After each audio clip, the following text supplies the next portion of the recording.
Assalamualaikum warahmatullahi wabarakatuh, teman-teman semuanya. Pada hari ini kita akan melanjutkan pembelajaran tematik. Namun sebelum kita memulai pembelajaran pada pagi hari ini, mungkin bagi kalian yang belum melaksanakan sholat duha ataupun belum sarapan, bisa sarapan terlebih dahulu kemudian melaksanakan sholat duha. Bagi yang sudah siap, bisa dibuka buku tematik tema 4D berbagai pekerjaan. Kita akan mempelajari subtema 2 yaitu pekerjaan di sekitarku, pembelajaran 3 halaman 63. Nah, pada halaman 63 ini di sini disediakan berbagai gambar dan juga bacaan. Nah, pada halaman 63 ini di sini kita diberikan informasi bahwa sumber daya alam yang dimanfaatkan manusia itu tidak hanya yang ada di darat saja, tetapi juga yang ada di laut. Contohnya hasil laut adalah perikanan yang banyak dikonsumsi oleh masyarakat di Indonesia. Nah, dalam proses penangkapan ikan sampai nanti di tangan konsumen untuk dikonsumsi itu melalui berbagai tahapan. Ini kalian bisa amati setiap tahapannya, mulai dari nelayan yang menangkap ikan, kemudian dijual ke tempat pelelangan ikan kepada tengkulak, kemudian tengkulak nanti mengirimkan ikan-ikan hasil tangkapan nelayan tadi ke penjual-penjual di pasar tradisional maupun di pasar modern. Kemudian dari pasar tersebut nanti ikan-ikan atau hasil tangkapan tadi bisa disalurkan atau didistribusikan lagi ke konsumen langsung atau ke pengusaha-pengusaha rumah makan dan sebagainya untuk nanti bisa dikonsumsi. Nah, kurang lebih alur sederhana proses dari ikan yang ada di lautan ditangkap sampai ke tangan konsumen kurang lebih sederhana seperti pada gambar tersebut. Nah, di sini pada halaman 64 ada beberapa pertanyaan terkait dengan proses pendistribusian ikan tadi. Kita akan bahas bersama-sama pertanyaan ini. Nomor 1. Apa saja jenis pekerjaan yang terlibat dalam proses pendistribusian ikan? Kalau dari proses awal, sangat awal tadi sampai ke terakhir, maka cukup banyak jenis pekerjaan yang terlibat, mulai dari nelayan yang menangkap ikan, kemudian ada tengkulak yang membeli ikan dari nelayan, kemudian di sana ada juga proses distribusi, artinya di sana ada jasa orang yang mengangkut, mungkin menyewakan mobil atau angkutan dan sebagainya untuk membawa ikan dari tempat tengkulak atau biasanya di sekitar pantai ke pasar-pasar tradisional atau pasar modern. Kemudian ada pedagang ikan di pasar modern atau di pasar tradisional, kemudian bisa juga nanti ada pengusaha rumah makan atau catering, lalu ada juga nanti konsumen yang akan menerima atau mengonsumsi hasil-hasil tangkapan tersebut. 2. Adakah kegiatan jual beli dalam proses pendistribusian ikan? Tentu ada jual beli ya, antara nelayan dan tengkulak, antara tengkulak dan pedagang di pasar tradisional atau pasar besar, kemudian pedagang dan konsumen. 3. Siapa saja yang melakukan jual beli barang dalam proses pendistribusian ikan? Ya, seperti tadi ya, ada yang melakukan jual beli, ada nelayan, ada tengkulak, pedagang tradisional, kemudian konsumen juga melakukan jual beli.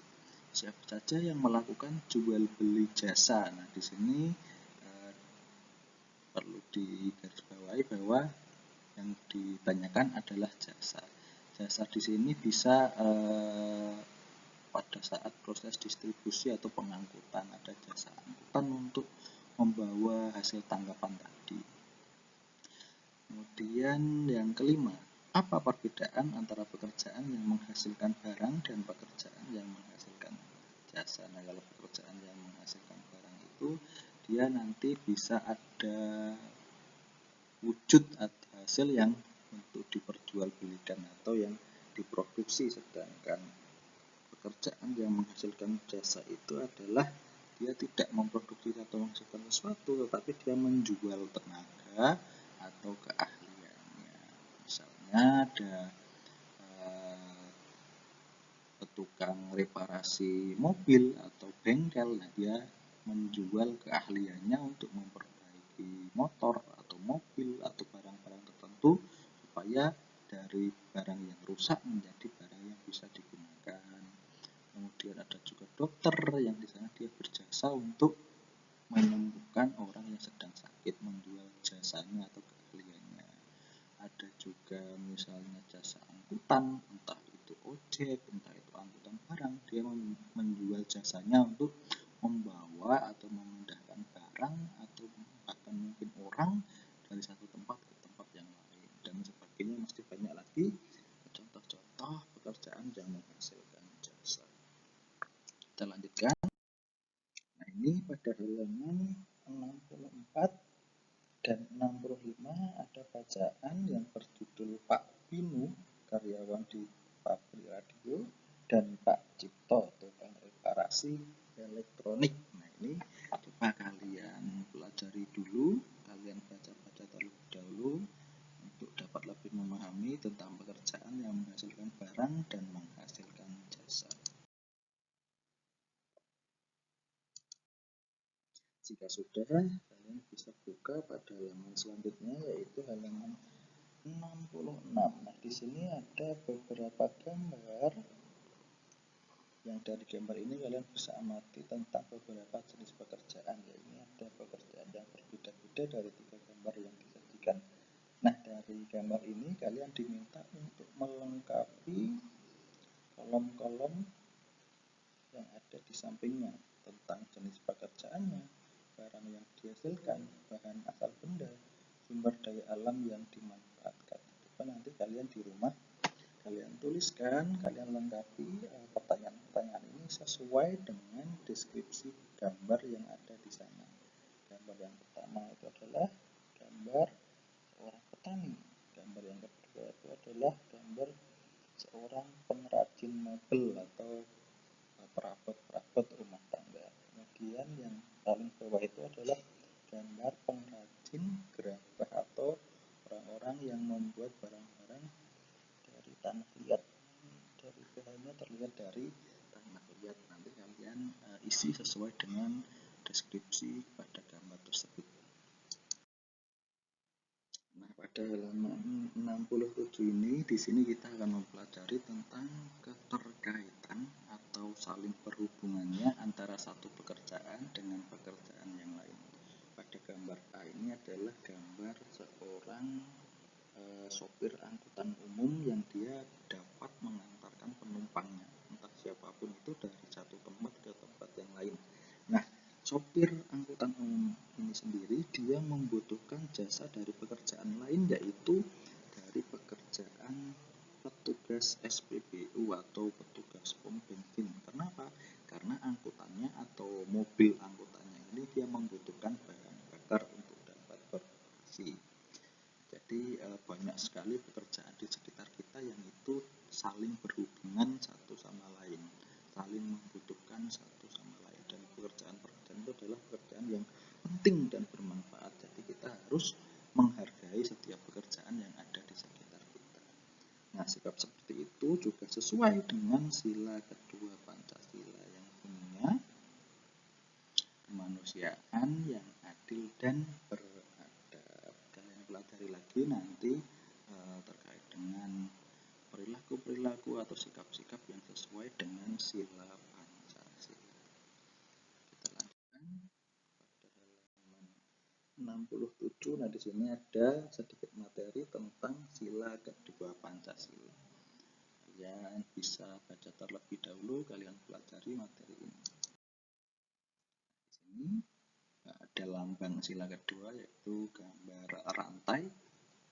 Kemudian juga ada beberapa sikap yang mencerminkan tentang sila Pancasila. Kalian bisa baca dan pelajari terlebih dahulu. Untuk soal yang di bawahnya itu cukup mudah ya.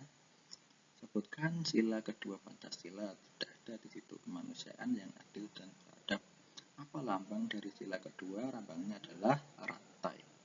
Apa arti lambang tersebut? Nah, kalian bisa membaca maknanya pada bacaan tersebut. Jadi rantai ini mencerminkan antara adanya hubungan atau keterkaitan antara satu orang dengan orang yang lain, yang dimana mereka semua itu adalah satu kesatuan, saling membutuhkan makhluk sosial.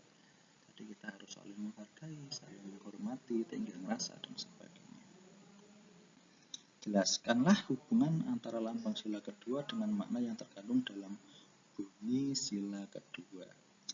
Lambang sila kedua yaitu rantai, kemudian bunyi sila kedua adalah kemanusiaan yang adil dan beradab, seperti yang dijelaskan ya. Setiap manusia ini memiliki kebutuhan yang sangat banyak, di mana setiap manusia tidak bisa memenuhi kebutuhannya sendiri. Jadi kita dengan manusia yang lain ini saling membutuhkan. Ada keterkaitan, di mana keterkaitan itu harus kita jaga.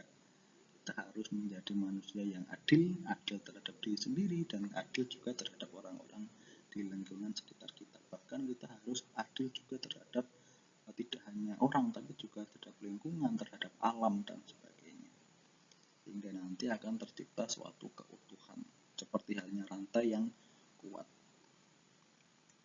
Lalu yang kelima, tulislah 5 contoh sikap yang mencerminkan sila kedua. Di sini sudah ada, di pelajaran yang sebelumnya juga sudah ada tentang sikap-sikap yang sesuai dengan sila kedua. Kalian bisa buka-buka kembali tema-tema sebelumnya untuk mempelajari materi ini. Kemudian pada halaman selanjutnya, halaman 69 ini terdapat beberapa penulisan sesuai dengan ejaan yang baku ya, yang ada pada kisah penambang belerang di Kawah Ijen pada pembelajaran sebelumnya. Kalian bisa buka kembali pembelajaran sebelumnya dan mencermati kata atau kalimat-kalimat yang ada di bacaan atau cerita tersebut, dan kita dapat mempelajari tentang penggunaan huruf yang sesuai. Nah, di sini yang dipelajari adalah penggunaan huruf kapitalnya. Bagaimana huruf kapital sebagai huruf pertama nama geografi, kemudian huruf kapital pada huruf pertama nama tahun, bulan, hari raya, dan peristiwa, kemudian huruf kapital yang digunakan untuk huruf pertama pada nama bangsa, suku, dan bahasa. Ini kalian baca, kalian pelajari, kemudian kalian ingat-ingat penulisan yang benar adalah seperti itu, sesuai dengan ejaan yang disempurnakan atau sesuai dengan kaidah penulisan bahasa Indonesia yang baku. Untuk tugas hari ini sesuai dengan yang sudah dijelaskan tadi, melengkapi deskripsi gambar sesuai dengan yang ada di gambar tersebut, jenis-jenis pekerjaannya. Pada halaman 66 kalian kerjakan di buku tugas masing-masing.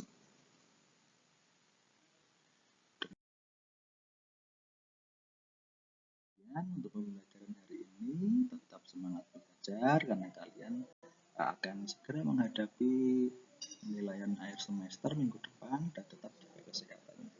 Assalamualaikum warahmatullahi wabarakatuh.